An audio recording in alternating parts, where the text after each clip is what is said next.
Bonjour, vous regardez Tesla Geek.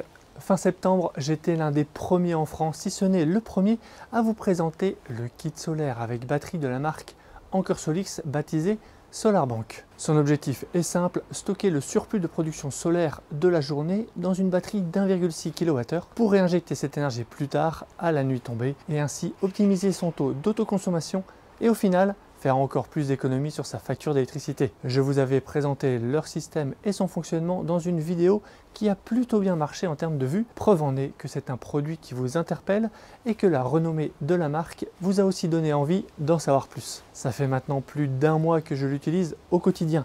Je commence donc à avoir du recul sur ce produit pour vous en reparler. Il y a eu des changements et mon avis a changé à son sujet. Et puis, dans la première vidéo, je n'avais pas encore eu le temps de les installer. Je vous les avais présentés au sol, juste là, contre ma balustrade. Clairement, pas la meilleure position. Depuis, vous verrez, ça a bien changé. Bilan d'1 mois avec le kit solaire SolarBank. Tient-il ses promesses? C'est parti.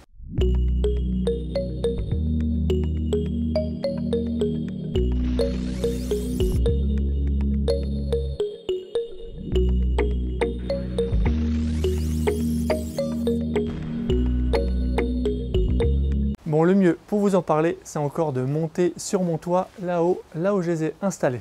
Allez, vous montez. A few moments later. Ça y est, nous y sommes sur mon toit. J'ai donc installé les 2 panneaux RS40P du kit Anker Solix sur cette partie de mon toit. Il s'agit d'une toiture en zinc avec une légère pente, comme vous pouvez le voir. Ils sont fixés avec des fixations pour panneaux solaires qu'on voit ici et là. Je les ai trouvés sur Amazon.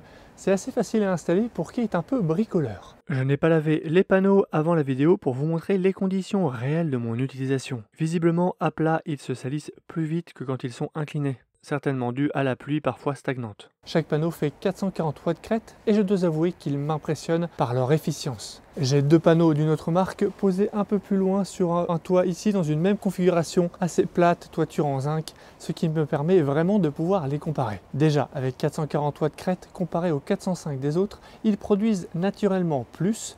La production au mètre carré est donc plus élevée, ça optimise la surface de toiture. Mais en plus, leur rendement par watt crête est lui aussi plus élevé. J'ai mesuré un gain par watt crête de 4% par temps couvert et de 8,5% par temps clair. Ce n'est pas rien.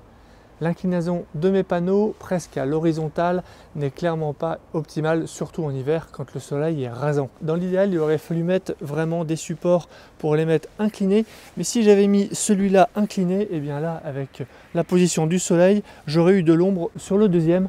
Donc clairement, je n'aurais pas pu les mettre 2 comme ça, j'aurais dû en mettre peut-être un ici, un deuxième là, et donc voilà, j'aurais pas eu vraiment une optimisation de l'utilisation de l'espace de mon toit.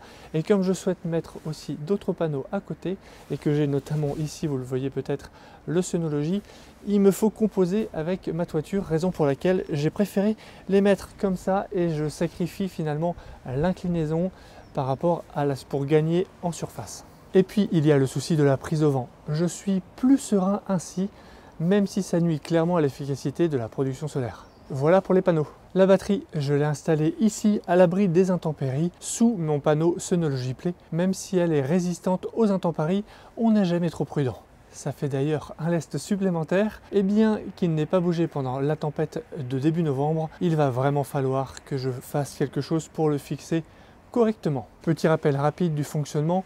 Les panneaux solaires ici vont produire du courant continu avec le soleil. Ce courant est transmis au SolarBank là-bas et en fonction de la consigne paramétrée, cette SolarBank va envoyer la puissance demandée au micro-onduleur vers la maison et va stocker le reste dans sa batterie. Le micro-onduleur, lui, va convertir ce courant continu en courant alternatif pour qu'il soit immédiatement consommé par les appareils de la maison. Voilà pour ce qui est de l'installation.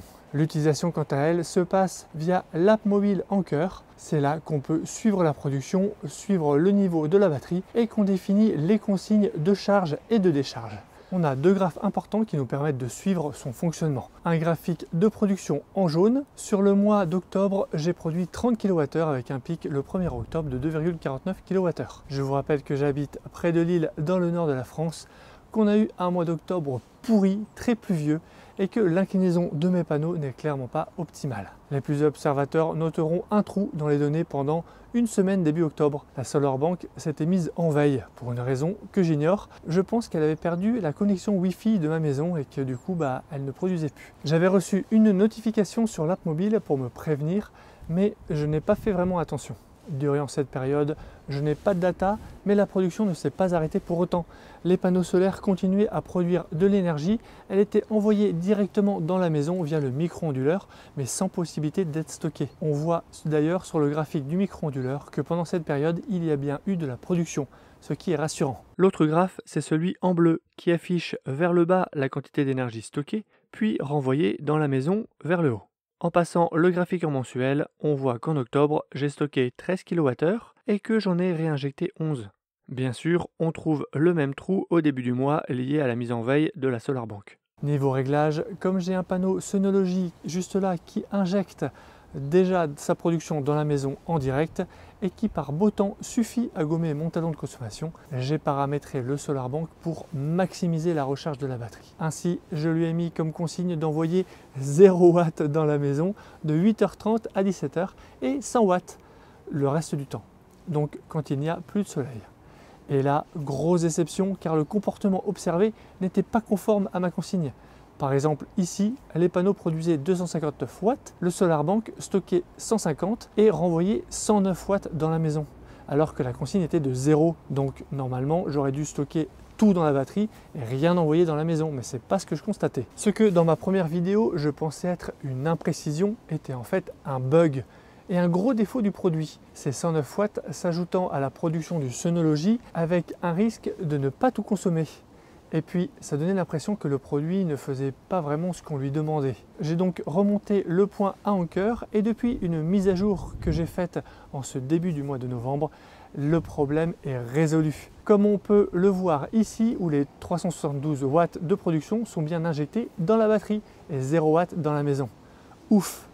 Le fabricant a donc été réactif sur ce coup, preuve que ce produit est au cœur de leurs préoccupations, ce qui envoie un bon signal. La question qui revient souvent avec ces dispositifs, c'est celle de la rentabilité. Je constate déjà une baisse sur mon compteur électrique, mais on est dans des mois où la production est vraiment assez faible. Il me faudrait une année complète pour pouvoir quantifier réellement, surtout compte tenu de l'inclinaison de mes panneaux vraiment très défavorable. De son côté, voilà ce que le fabricant propose comme calcul pour la France. Pour son kit solaire sans batterie, c'est-à-dire 2 panneaux de 440 watts crête, il tape sur une production moyenne en France de 1038 kWh, d'un taux d'autoconsommation de 40% à un tarif moyen d'après eux de 0,28 € le kilowattheure. Et tout ça pendant un fonctionnement de 30 ans. Ça donne une économie d'électricité sur la facture de 3488 €, largement de quoi rembourser le kit. Toujours d'après le fabricant, ajouter la SolarBank permet d'atteindre 90% d'autoconsommation, ce qui donne 7847 € d'économie sur la facture d'électricité. À nouveau, ça couvre bien plus que le tarif de la solution. Le point central dans ce calcul, c'est le prix du kilowattheure. Ici, il est estimé à 0,28 € en moyenne sur les 30 prochaines années. Certains diront sûrement que le tarif Tempo d'EDF permet d'avoir 1 kWh autour de 10 centimes. Oui, sans doute, mais ça c'est aujourd'hui. Qu'en sera-t-il dans 30 ans ?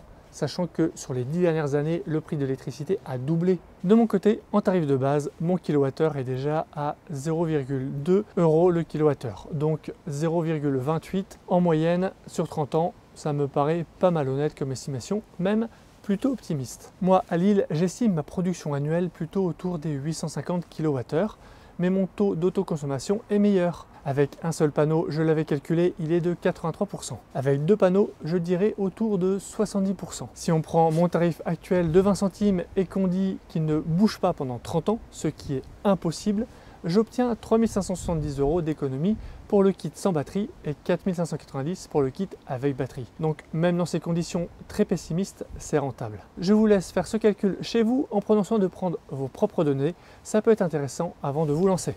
Si ces produits vous intéressent, le Black Friday est arrivé. Profitez des meilleurs prix, 690 € de remise sur le kit solaire avec batterie Anker Solix SolarBank et d'une offre limitée. Achetez une SolarBank et pour 1 € de plus, vous recevrez le micro-onduleur. J'espère que cette vidéo vous aura informé sur ces produits et sur les possibilités qu'offre ce type de solution plug and play de production solaire et de stockage. N'hésitez pas à vous abonner si le sujet vous intéresse pour ne pas rater mes prochaines vidéos.